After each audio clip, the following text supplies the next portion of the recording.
Tollywood star hero Andhra Pradesh deputy CM Pawan Kalyan గారు తీవ్ర అనారోగ్యంతో బాధపడుతున్న విషయం తెలిసిందే. గత 2 రోజులుగా వైరల్ ఫీవర్తో ఇబ్బంది పడుతున్నారు.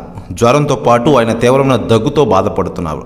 అయితే ఆయన తీవ్ర అస్వస్థతతో ఉన్నప్పటికీ తన నివాసంలో పంచాయతీరాజ్ గ్రామీణాభివృద్ధి శాఖ కమిషనరేట్ అధికారులతో సమావేశమైన విషయం తెలిసిందే. వరద పరిస్థితిపై సమీక్షలు జరిపారు. ఏ ప్రాంతాల్లో అయితే వరద నీరు తగ్గుముఖం పట్టిందో అక్కడ పారిశుద్ధ్య పనులు వేగవంతం చేయాలని, సూపర్ క్లోరినేషన్ చేపట్టాలని అధికారులను ఆదేశించారు పవన్ కళ్యాణ్ గారు. పారిశుద్ధ్య నిర్వహణ సరిగా లేకపోతే అంటువ్యాధులు ప్రబలే ప్రమాదం ఉందన్నారు. దోమల బెడద తీవ్రత ఉన్నందున పారిశుద్ధ్య నిర్వహణ పకడ్బందీగా చేపట్టాలని అధికారులకు పవన్ కళ్యాణ్ గారు స్పష్టం చేసిన విషయం మనకందరికీ తెలిసిందే. ఇకదిలా ఉండగా పవన్ కళ్యాణ్ గారు ప్రస్తుతం ఆంధ్రప్రదేశ్ రాష్ట్ర రాజకీయాల్లో కీలకంగా వ్యవహరిస్తున్నారు. మరోవైపు పవన్ కళ్యాణ్ గారికి అస్వస్థత తెలియడంతో ఇప్పటికే తన కుమారుడు అఖిలనందన్ వచ్చిన విషయం తెలిసిందే. అయితే తాజాగా పవన్ కళ్యాణ్ గారి కోసం గ్రాండ్ ఎంట్రీ ఇవ్వనున్నారట అఖిలనందన్.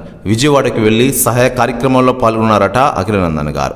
ప్రెస్ న్యూస్ కూడా తెగ వైరల్ అవుతుండగా దీనిపై అధికారిక ప్రకటన త్వరలోనే రానుంది.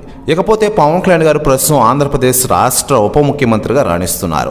ఇటీవలే వరదల కారణంగా 2 తెలుగు రాష్ట్రాలకు భారీ విరాళం ప్రకటించారు పవన్ కళ్యాణ్ గారు. దాదాపు 6 కోట్ల తన సొంత నిధులను ఖర్చు చేయనున్నారు పవన్ కళ్యాణ్ గారు. ప్రెస్ న్యూస్ కూడా తెగ వైరల్ అవుతోంది ఆంధ్రప్రదేశ్ రాష్ట్ర రాజకీయాల్లో.